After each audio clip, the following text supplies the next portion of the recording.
Engineering की तारीख में देखा जाए तो हम इंसानों ने चांद पर कदम रखा है, दुनिया की सबसे ऊंची इमारत तामीर की है, समंदर के नीचे टनल बनाकर 2 कॉन्टिनेंट्स तक को आपस में जोड़ दिया है। लेकिन जब बात आए इजिप्ट के अजीमुशान पिरामिड्स की तो यहाँ पर आकर दुनिया भर के इंजीनियर्स के पसीने छूट जाते हैं। वो राज जो 4500 सालों से दुनिया की हर टेक्नोलॉजी को चैलेंज कर रहा है। अक्सर लोग सोचते हैं कि इंसान इतनी तरक्की कर चुका है, क्या वो दोबारा से सिर्फ एक भी पिरामिड खड़ा कर सकता है? शायद सुनने में ये आसान लगे, लेकिन हकीकत इससे कहीं ज्यादा खौफनाक और महंगी है।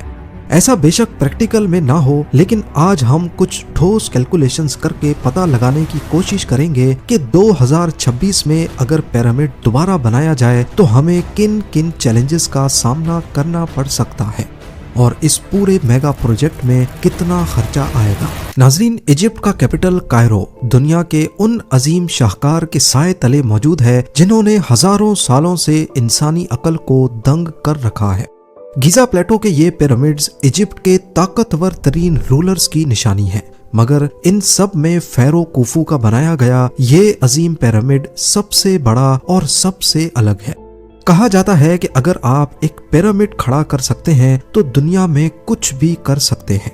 ये इंसानी तारीख का वो अनमोल नमूना है जिसने बड़े से बड़े तूफानों का मुकाबला किया है। 147 मीटर ऊंचा 12 एकड़ पर फैला हुआ ये पहाड़ नुमा स्ट्रक्चर, यूं समझ लें ये 40 स्टोरी बिल्डिंग जितना ऊंचा और 10 फुटबॉल फील्ड्स जितना चौड़ा है। 200 लेवल्स में बिछाया गया ये पत्थरों का ढेर 60 लाख टन वजनी है और हर एक पत्थर का ब्लॉक रेंज रोवर की साइज जितना बड़ा। लेकिन असली हैरत तो इन पत्थरों की क्वांटिटी में छुपी है। 23 लाख ब्लॉक्स, जिनमें से हर किसी का कम से कम वजन 2 टन और ज्यादा से ज्यादा 60 टन है। मशहूर जमाना इजिप्शियन आर्कियोलॉजिस्ट जाही हवास का मानना है कि इजिप्ट ने पिरामिड्स को नहीं बनाया बल्कि इन पिरामिड्स ने इजिप्ट को बनाया है। उनका मानना है कि इन्हें बनाने के लिए उन लोगों ने जिस इंजीनियरिंग और टेक्नोलॉजी का इस्तेमाल किया वो आज भी एक राज है। लेकिन यहाँ सवाल पैदा होता है कि अगर 4000 साल पहले के लोग ये कर सकते थे तो क्या आज की जदीद दुनिया भी ऐसा कर सकती है? इसका सीधा साधा जवाब है नहीं। सबसे बड़ी वजह है मकसद। हमारे पास कोई वजह ही नहीं है पिरामिड जैसा स्ट्रक्चर बनाने की। 4500 साल पहले ये पिरामिड्स एंशिएंट इजिप्शियंस के खुदाओं फेरोज के मकबरे के तौर पर तैयार किए गए थे। उनके पास एक रिलीजियस मोटिव था, वो जज्बा और जुनून था, तभी उन्होंने इस आलीशान स्ट्रक्चर को जाहिर सी बात है इंतहाई मुश्किल के बाद खड़ा किया। पर मान लेते हैं कि अगर हमारे पास भी कोई मोटिव हो, कोई वजह हो और आज हमें पिरामिड का रेप्लिका बनाना पड़े, हूबहू दिखने वाला जो इतना ही मजबूत हो कि 4500 साल बाद भी खड़ा रहे, तो इसमें हमें किन किन मुश्किलात का सामना करना पड़ेगा। पिरामिड को बनाने के लिए सबसे पहला चैलेंज पैसों का पिरामिड अरेंज करना होगा। जी हाँ, पिरामिड दिखने में बेशक ही सिंपल लगते हैं, लेकिन ये दुनिया के किसी भी मेगा प्रोजेक्ट से ज्यादा महंगे पड़ सकते हैं। दूसरा चैलेंज होगा जमीन सेलेक्ट करना। 60 लाख टन का ये पहाड़ खड़ा करने के लिए हम कोई आम जमीन नहीं खरीद सकते। ये इतना ही वजन है जितना 60 लाख नॉर्मल सेडान गाड़ियों का वजन होता है। इतनी ज्यादा गाड़ियां तो आज की तारीख में कायरो के शहर में भी रजिस्टर्ड नहीं है।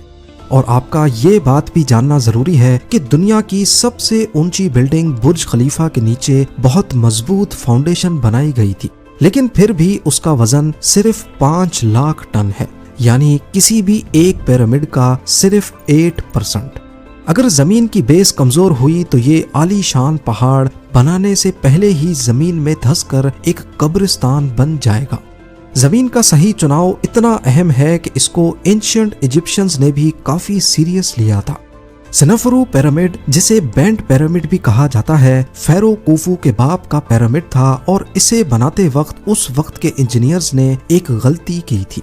एक्सपर्ट्स का मानना है कि जमीन का सही से लेवल ना होना और नीचे बेड रॉक की खराब सपोर्ट की वजह से ये हल्का सा एक तरफ झुक गया। यही वजह है कि इसको ऊपर से मोड़ना पड़ गया। तो इसका मतलब है कि हमें ऐसी जमीन चाहिए जो रेतीली ना हो, बल्कि उसके नीचे टेक्टोनिक प्लेट्स काफी स्टेबल हों। अगर हम गीजा प्लेटो को ही सेलेक्ट करें तो यहाँ 13 एकड़ जमीन की कॉस्ट और लीगल परमिट्स में 100 से 120 मिलियन डॉलर्स का खर्चा हो सकता है, यानी कि इंडियन रुपीस में 1080 करोड़ और पाकिस्तानी रुपयों में ये रकम 3360 करोड़ बनती है। जमीन लेने के बाद सेंसर्स के जरिए जमीन के 200 फीट नीचे तक का जायजा लिया जाएगा। साइज्मिक टेस्ट होंगे ताकि अर्थक्वेक की सूरत में पिरामिड को नुकसान ना हो। इसमें तकरीबन 5 मिलियन डॉलर्स का खर्चा आसानी से आ सकता है। इसके बाद एंशिएंट इजिप्शियंस ने जमीन को पानी के चैनल्स के जरिए लेवल किया था। आज हम लेजर लेवलिंग और जीपीएस गाइडेड बुलडोजर्स इस्तेमाल करेंगे। पूरी 13 एकड़ की जमीन को 1 मिलीमीटर के फर्क के बगैर बिल्कुल सीधा करना है, क्योंकि ज्योमेट्री के कानून के हिसाब से जमीन पर 1 मिलीमीटर का भी फर्क 147 मीटर की ऊंचाई पर 14.7 सेंटीमीटर का झुकाव पैदा करेगा। और चूंकि हम पुराने जमाने की तरह सिर्फ बेड रॉक पर भरोसा नहीं कर सकते, हमें एक रीइंफोर्स्ड कंक्रीट मैट भी डालना होगा। इसमें लाखों टन कंक्रीट और स्टील की जरूरत होगी, तब जाकर तैयार होगी एक ऐसी फाउंडेशन जो 4500 साल तक हमारे पिरामिड के वजन को झेल सके। अगर 4 मीटर मोटी कंक्रीट की फाउंडेशन डलेगी तो इसमें 5 लाख टन कंक्रीट इस्तेमाल होगा। जितना कंक्रीट यहाँ सिर्फ फाउंडेशन में इस्तेमाल हो रहा है, उतना तो पूरे मेगा प्रोजेक्ट में इस्तेमाल होता है। यानी 10 से 15 लाख सीमेंट की बोरियां, कई सौ कंक्रीट मिक्सचर ट्रक्स और हजारों लोगों का मैन पावर। रफ एस्टिमेट्स के हिसाब से फाउंडेशन पर ही सिर्फ 400 मिलियन डॉलर्स का खर्चा आएगा। जमीन की कॉस्ट 100 मिलियन डॉलर्स, लेवलिंग और स्कैन्स पर 50 मिलियन और फाउंडेशन बनाने में 400 मिलियन। यानी अभी पिरामिड का एक पत्थर भी नहीं लगा और खर्चा 550 मिलियन डॉलर्स तक पहुंच चुका है। 4950 करोड़ इंडियन और 15400 करोड़ पाकिस्तानी रुपीस। अभी तक हमने जो कुछ भी किया इसमें कम से कम 3 साल का वक्त लगेगा, लेकिन असल मसला तो अब शुरू होगा। 23 लाख पत्थर और वो भी एसयूवी जितने बड़े। इन्हें कहां से लाया जाएगा? कौन सी ऐसी मशीन है जो 60 लाख टन का बोझ उठाकर 147 मीटर ऊपर लेके जाएगी? जमीन तैयार है, बुनियाद भर चुकी है, लेकिन अब हमारे सामने वो सवाल है जिसका जवाब बड़े से बड़े इंजीनियर्स के पास भी नहीं है कि 23 लाख पत्थरों के ब्लॉक्स को रेक्टेंगल शेप में कैसे काटा जाए। आज के दौर में एक फैक्ट्री ठीक ऐसा ही पत्थर काट कर सप्लाई करना शुरू करे तो ज्यादा से ज्यादा वो दिन में 100 बड़े पत्थर काट कर दे सकती है। अगर इस स्पीड से ये काम हुआ तो 23 लाख कटे हुए पत्थर अरेंज करने में 63 ईयर्स का वक्त गुजर जाएगा। पर अगर हमें ये काम सिर्फ 5 साल में करना है तो आज के दौर की डायमंड वायर सॉ जैसी 250 मशीन्स एक साथ चलानी पड़ेंगी, वो भी दुनिया के मुख्तलिफ हिस्सों में नहीं बल्कि सीधा स्टोन क्वेरी के अंदर। ऐसे एक दिन में 1260 ब्लॉक्स की सप्लाई मिल सकेगी। ये एक मशीन 4 लाख डॉलर्स की है तो कैलकुलेशंस के हिसाब से हमें सिर्फ कटिंग इंफ्रास्ट्रक्चर पर 100 मिलियन डॉलर्स का खर्चा करना होगा, तब जाकर हम 5 साल में इतने पत्थर काट सकते हैं। वरना 63 ईयर्स तो क्या, सदियां भी बीत सकती हैं।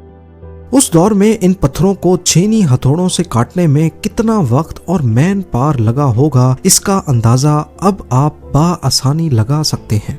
पिरामिड को बनाने में सिर्फ लाइम स्टोन ही नहीं बल्कि अंदर के किंग्स चैम्बर को बनाने में ग्रेनाइट भी इस्तेमाल हुआ, और ये दोनों किस्म के पत्थर आज की तारीख में काफी कॉस्टली है।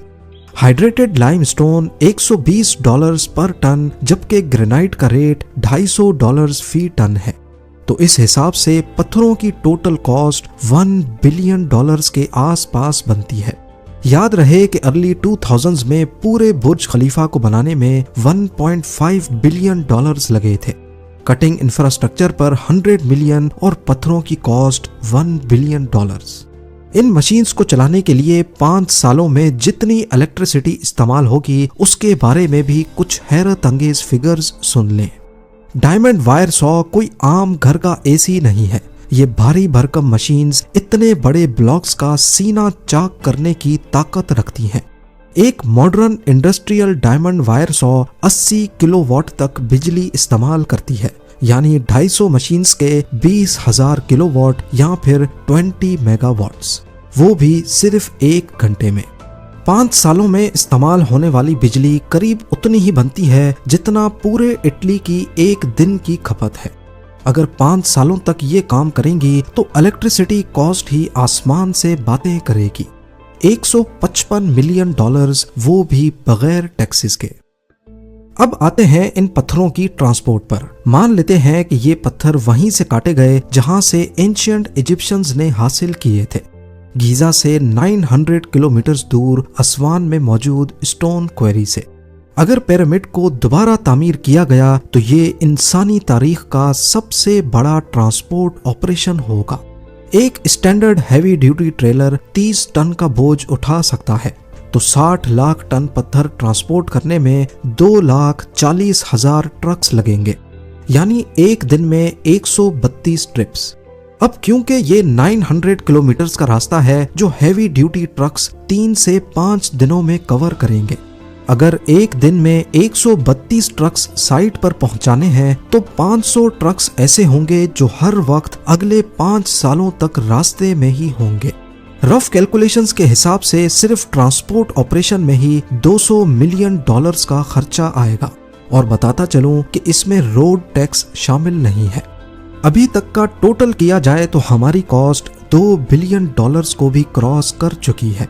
18,000 करोड़ इंडियन जबकि 56,000 करोड़ पाकिस्तानी रुपीस। अभी तक चुनाई नहीं हुई, उसके बावजूद कॉस्ट $2 अरब तक आ पहुंची है। अब पत्थर कट रहे हैं और हर 10 मिनट में एक ट्रक कंस्ट्रक्शन साइट पर पहुंच रहा है। अब हम इस प्रोजेक्ट के सबसे खतरनाक और मुश्किल मरहले में दाखिल हो चुके हैं, पत्थरों की चुनाई। मसला यह है कि इन पत्थरों को एक के ऊपर एक रखकर 147 मीटर ऊंचा पिरामिड कैसे खड़ा किया जाए। पिरामिड में इस्तेमाल होने वाले पत्थरों का वजन 2 टन से लेकर 60 टन है और किंग्स चैम्बर की छत पे लगाया गया ग्रेनाइट का ब्लॉक तो 80 टन वजनी है। दुनिया में ऐसी कोई क्रेन ही नहीं जिसका बाजू 230 मीटर का हो और वो 80 टन का वजन उठा सके, क्योंकि क्रेन का बाजू जितना बड़ा होगा फिजिक्स के कानून कहते हैं कि उसकी वजन उठाने की कैपेसिटी उतनी ही कम हो जाएगी। इसके लिए क्रेन्स का एक पूरा नेटवर्क बनाना पड़ेगा। हमें के रोल K10,000 जैसी मैसिव टावर क्रेन्स चाहिए होंगी जो दुनिया की सबसे ऊंची क्रेन्स हैं। ये एक तरह का स्ट्रक्चर बनता है ताकि क्रेन ज्यादा वजन उठा सके, पर इन क्रेन्स की एक लिमिट होती है। जैसे जैसे पिरामिड ऊंचा होगा इन क्रेन्स को बार बार डिसअसेंबल करके ऊंचा करना पड़ेगा। पिरामिड्स के ब्लॉक्स को मिलीमीटर एक्यूरेसी से एक दूसरे के साथ रखा गया था, इतनी एक्यूरेसी कि उनके बीच क्रेडिट कार्ड भी नहीं घुस सकता। ये सारा कमाल उस दौर के पत्थर काटने वालों और उन मजदूरों का है जिन्होंने अपनी जान दांव पर लगाकर ये कारनामा सर अंजाम दिया। इवन क्रेन्स की मदद से भी किंग्स चैम्बर के ऊपर 80 टन के ग्रेनाइट ब्लॉक को हवा में लटकाना भी मौत को दावत देने जैसा है। 10 ऐसी स्पेशलाइज्ड क्रेन्स का किराया और उनकी 5 साल की मेंटेनेंस में $300 मिलियन का खर्चा भी कम से कम है। अभी तक हमने इंजीनियर्स, मेसन्स और वर्कर्स की कॉस्ट को शामिल नहीं किया। एस्टिमेट के मुताबिक पिरामिड बनाने में कम से कम 3,000 वर्कर्स एक साथ काम करेंगे। 5 साल की सैलरीज, सेफ्टी इंश्योरेंस और उनके खाने पीने का एस्टिमेट लगाया जाए तो वो $400 मिलियन बनते हैं। टोटल 8 सालों के बाद हमारा पिरामिड अभी ऑलमोस्ट तैयार है, ठीक वैसा ही दिखने वाला जैसा आज दिखता है। लेकिन क्या आपको मालूम है कि असल में पिरामिड्स ऐसे नहीं दिखते थे। उस दौर में इसके ऊपर टूरा लाइमस्टोन की एक केसिंग लगाई गई थी। एक्सपर्ट्स का मानना है कि इस केसिंग की वजह से ये दूर से ही चमकता होगा। पिरामिड की चारों साइड्स को कवर करने के लिए हमें तकरीबन 1,15,000 सफेद लाइमस्टोन ब्लॉक्स चाहिए होंगे। इन पत्थरों को इस तरह काटा और लगाया जाता है कि पिरामिड का सरफेस बिल्कुल स्मूथ और फ्लैट नजर आए। हजारों साल पहले जब सूरज निकलता था तो रेगिस्तान में ये पिरामिड्स मीलों दूर से चमकते हुए दिखते थे और रात की चांदनी में भी ये एक सफेद नूर की तरह नजर आते। ये सब कमाल टूरा के लाइमस्टोन का था, जिनकी आज कीमत $250 मिलियन बनती है। तो क्या अब आप टोटल कॉस्ट सुनना चाहेंगे? $2.95 बिलियन, तकरीबन 26,000 करोड़ इंडियन रुपीस, जबकि 82,000 करोड़ पाकिस्तानी रुपीस। और याद रहे, इसमें बहुत सारे खर्चे ऐड ही नहीं किए गए, जैसा कि ट्रांसपोर्ट के दौरान road tax, electricity duty, 20 megawatt electricity बनाने के लिए एक अलग पावर प्लांट चाहिए, वो भी हमने ऐड नहीं किया। पिरामिड बनाने की इस थ्योरेटिकल कैलकुलेशन से साबित होता है कि जो काम आज के दौर में ही करना इतना मुश्किल है, वो 4500 साल पहले कैसे किया गया होगा। ये सोचकर ही रोंगटे खड़े हो जाते हैं। और रही बात कि पिरामिड आज के दौर में बनाए जा सकते हैं कि नहीं, तो इसका जवाब हैरत अंगेज तौर पर आज भी नहीं है। $3 बिलियन में पाम जुमेरा जैसा आइलैंड बना। यूएसए में मौजूद दुनिया का सबसे महंगा सोफी स्टेडियम भी ऑलमोस्ट $3 बिलियन में ही बना। और कतर का सबसे बड़ा नेचुरल गैस प्रोसेसिंग प्लांट भी इतने ही पैसों में तैयार हुआ। तो आज की मटीरियलिस्टिक वर्ल्ड में लगभग $3 अरब एक ऐसे प्रोजेक्ट में बहा देना जिसका कोई आउटपुट भी नहीं है, कोई मायने नहीं रखता। उम्मीद है ज़ेम टीवी की ये वीडियो भी आप लोग भरपूर लाइक और शेयर करेंगे। आप लोगों के प्यार भरे कमेंट्स का बेहद शुक्रिया। मिलते हैं अगली शानदार वीडियो में।